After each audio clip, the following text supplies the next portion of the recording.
রাঙামাটির বন্যা যেন এক উপজেলার পর আরেক উপজেলায় ছড়িয়ে পড়ছে।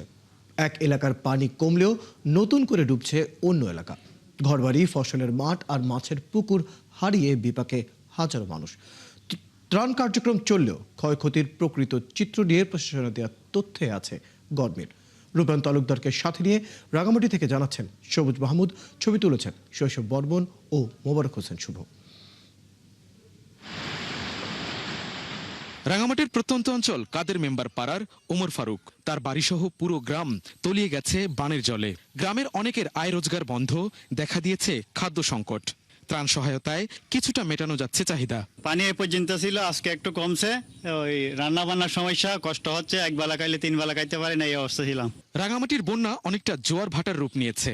শুরুতে বাঘাইছড়ি প্লাবিত হয়, তারপর বিলাইছড়ি, এখন ডুবছে বরকল উপজেলা। আমরা কোনো দিকে যাইতে পারতেছি না, আমাদের বাড়িঘর থেকে একটু একটু পানি কমছে, রান্না বান্না করতে পারতেছি না। এলাকার সব ফ্যামিলি যতগুলো আছে সবাই অনেক কষ্টের ভিতরে আছে, স্কুল বন্ধ, বাচ্চারা যাইতে পারতেছে না। আমাদের মুরগি যতগুলো আছে ততগুলো মরে গেছে, আর এতটুকু পানি হয়েছে। কিছু জায়গায় বন্যার পানি নেমে গেলেও অনেক জায়গায় প্লাবিত হচ্ছে নতুন করে, তাই আশ্রয় কেন্দ্রে মানুষের সংখ্যা অপরিবর্তিত আছে। দোকানটা ভাঙি যেতে আর দিকে আশ্রয় নিতে হয় আর কি। পায়খানা করে দিয়েছে, ঘর ব্যাগ উড়ে নিয়ে চাল তাল ব্যাগ উড়ে নিয়ে গই। পানি নাই, রাস্তাঘাট তো সবাই শেষ হয়ে গেছে। জিনিসপাতিও নষ্ট হয়েছে, রাখছি খাটের উপরে 2টা করে ইট দিয়ে, এখন ওগুলো তলায় গেছে। সমস্যা ইন্দি কষ্ট গাইনে ইয়ে লাগুরি নে রান্না বাড়া ঘুরিবার ইয়ে নেই কোনো। শুধু বাড়িঘর, রাস্তাঘাট নয়, তলিয়ে গেছে ফসলি জমি, গবাদি পশু, হাঁস মুরগি আর মাছের পুকুর।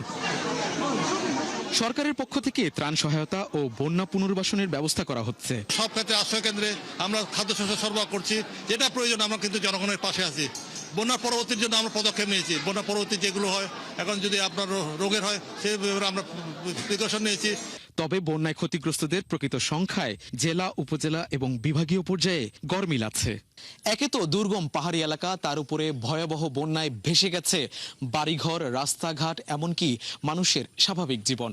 এই জায়গায় এই সমান পানি ছিল, পানি কমলেও দুর্ভোগ কমেনি। এখন তাদের সবচেয়ে বড় চ্যালেঞ্জ বন্যার ক্ষতি কাটিয়ে স্বাভাবিক জীবনে ফেরা। সবুজ মাহমুদ, ৭১, রাঙামাটি।